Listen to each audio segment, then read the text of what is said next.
We had more to do with each other in every film in the past. What am I saying? We had more to do with each other, right? So there was more to do with each other with it. Filming of X-classness films. And Happiness did give me.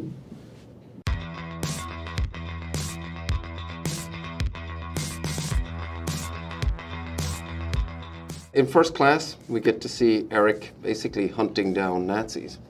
And in doing so, cross paths with Charles. He's filled with a lot of rage, and we know his history as a child is pretty traumatic, so he carries that with him. Charles helps him sort of access his full powers by controlling that rage, letting go of it, and thus sort of unleashes Magneto by the end of First Class. Eric inadvertently paralyzes Charles. You meant it.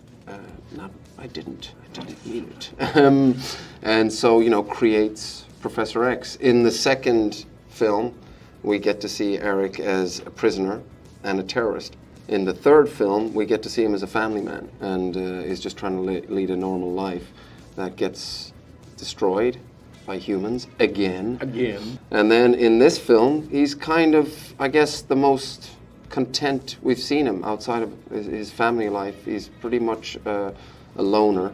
His best friend is Charles, his only friend in a way. And he's kind of reached this point where he's made this compromise. He has Genosha, has this place, but he's pulled out of there in this episode by the death of a friend that he feels like he needs to avenge. He's very Old Testament when it comes to things like that. He believes sort of in an eye for an eye and tooth for a tooth. We've been lucky enough, like Michael's been saying, to take on a big journey over 4 films from a kind of self-interested, small worldview student who likes using his tricks to get ladies, meets his best friend that he'll ever have, and this guy, Eric, Magneto, sort of changes him forever and gives him a hell of a lot of pain and angst and anxiety and trauma that he never had until he met him, and in so doing... That's what all good friends are for. All good friends are for. Would you be my best man? In so doing, kind of helps create Professor X, and then we get to watch him go through the mill in Days of Future Past, where he doesn't believe the thing that he's always believed. The thing that defines him, really, is that he believes there is good in everyone, there is always hope. He loses that and he has to find that again in Days of Future Past. And then in Apocalypse we see him as this guidance counselor, teacher type figure. And then to this film where we get to see him as a politician with a huge geopolitical platform where he's trying to sell the message of integration, which is a great message. But I think he's sort of taking his eye off the ball and he's not really applying that attention and that love and that hope, which has always defined him, at home. He's out there just trying to become the next president of the world, it seems. I think Charles is always looking for people to fix. He loves Eric massively.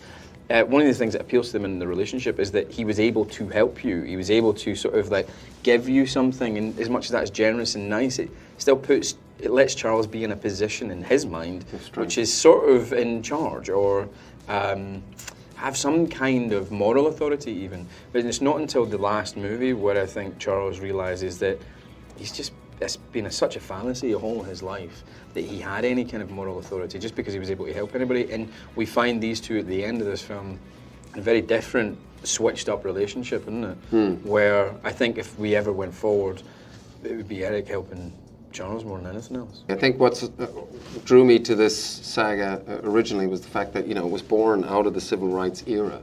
And we've always looked at these two characters as like Malcolm X being Eric and Martin Luther King Jr. For Charles. And the fact that both of these characters want a better future for their people. They just have very different ideologies about how to get that. Charles believes in integration, and Eric believes in protecting their own, looking after themselves, and if segregating themselves from humans means the best way to protect themselves, then so be it, and if it means going to war with them, then, so be it as well. And I think the relationship is interdependent. I don't know if you guys have two rival football teams that live in the same city, maybe. I mean, Wow. this is certainly like Celtic and Rangers. Celtic and we Rangers, said, you know, Celtic it's and like Rangers, without one or the other in this league and fighting one another, they kind of. And we've had that Yeah. exact scenario. Rangers, these two teams in Glasgow, that have straddled a religious divide, a sectarian divide for over 120 odd years. We did have the scenario where one of them disappeared. Rangers got relegated to the bottom league, and for I think 5 or 6 years we were without each other, and it was tough. It's been. I'm really glad they're back. As much as there's so much animosity between the teams, we were sort of floundering without them. And you're right. It's similar to that. Yeah, yeah. Very excited by that analogy. Yeah, yeah. Don't know if you can tell. It was important to show that those origins were in a very different place from their destination. Otherwise, what's the point in going back if somebody's just the same as they were 40 years later? Like, maybe they don't deserve their own story.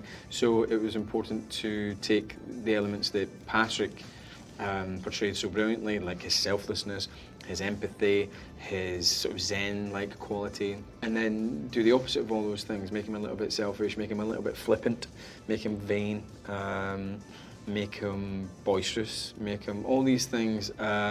And then over the course of 4 movies, you realise that your final destination is much more in a similar place to what Patrick was doing, but trying to get there in an interesting and rewarding way, and not just like doing it on the second film. Well, I didn't bother, doing Ian's voice in the first one, which I had to adjust for the second one because he's in the movie with me. So that, I guess, was like, I remember I had the conversation with Matthew Vaughn. I was like, okay, should I do Ian McKellen's voice? Should I bring that in? He was like, no, your voice is kind of weird, so let's go with that.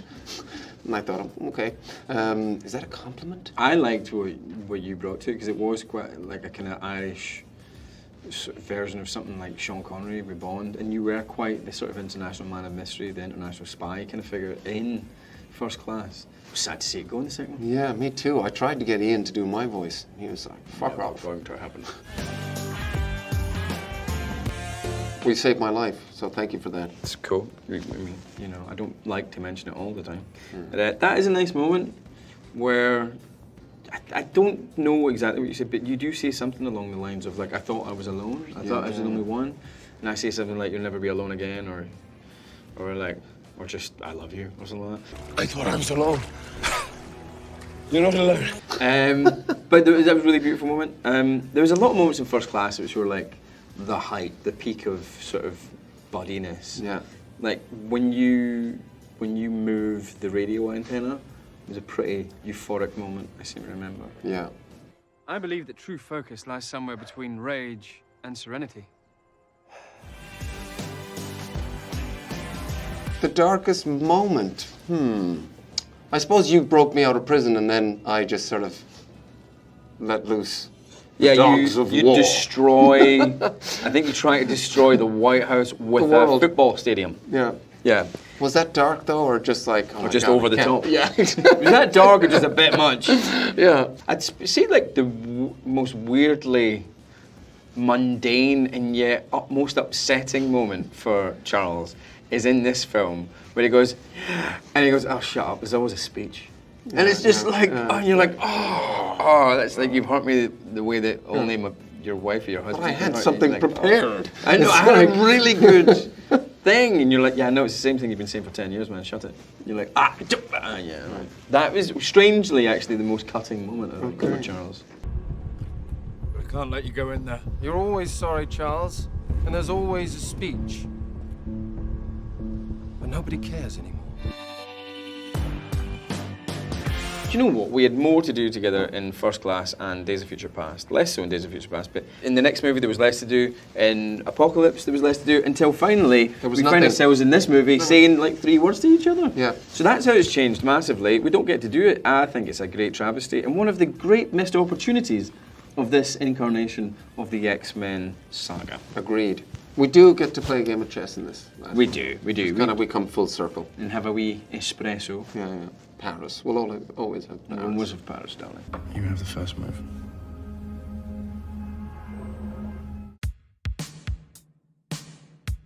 I quite like the plane scene in Days of Future Past where you freak out on me and you're like, Oh, right, yeah. You've abandoned your people. Yeah. You've abandoned your child. A dingo took my baby. I quite like that scene, and you make the airplane go crazy, and we all nearly die because you're angry. And where that goes, that whole scene that was like, Charles was getting a bit like, oh, I'll have a bit of you, I'll show you. And of course, he's not got the magnetic ability to back that up. Want to pick all that shit up? I like the scene, and it's a pretty simple scene, where I go to leave the mansion in the dead of night.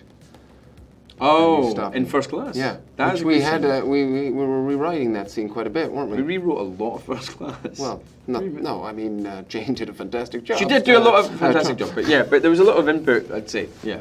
Yeah, I think we've had the chance to do that actually in all of them. You know. Yeah, no, Simon's Simon's been cool been- too to let us sort of tinker around with the He script. sort of invites it. Yeah. He kind of welcomes us in and kind of goes like, right, what do you think? What do you want to add? What do you want to take away? And then if we come up with a bad idea, we'll of course be like, no. But he's been very inclusive, isn't he? Yeah, Very yeah, generous definitely. with his material. I did meet him at Comic-Con when we were promoting Days of Future Past. That was a great privilege. I don't know what we talked about because I was just sort of in one of those moments like, okay, you know, where you're not listening, you're just sort of saying this is a legend in front of me. So I can't remember the conversation we had, but it was obviously a great privilege. I remember having the same reaction that I've had to a few creators that I've met when I've worked on their material and sort of helped sort of bring it to live action. Just being hugely nervous because I don't want them to go like, that's interesting. Oh, casting against type, are we? Which I've had one writer do to me before. Really? Yeah, it was tough. I won't call him because he's a nice man. I had a moment with a writer too. Oh, really? Fucking writers. No, he was really sweet. He was really nice, and that man's helped create an empire of the imagination, and that's something that is just always going to stick around. That's actually something that stays with me. How sweet a man he was. You know, Yeah. he's such a nice energy about him. Such a positive energy Yeah, and a really, brightness. really generous. Yeah.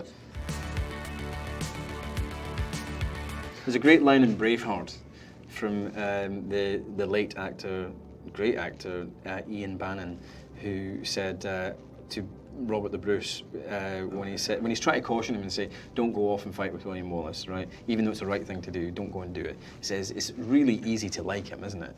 Because uncompromising men are easy to like.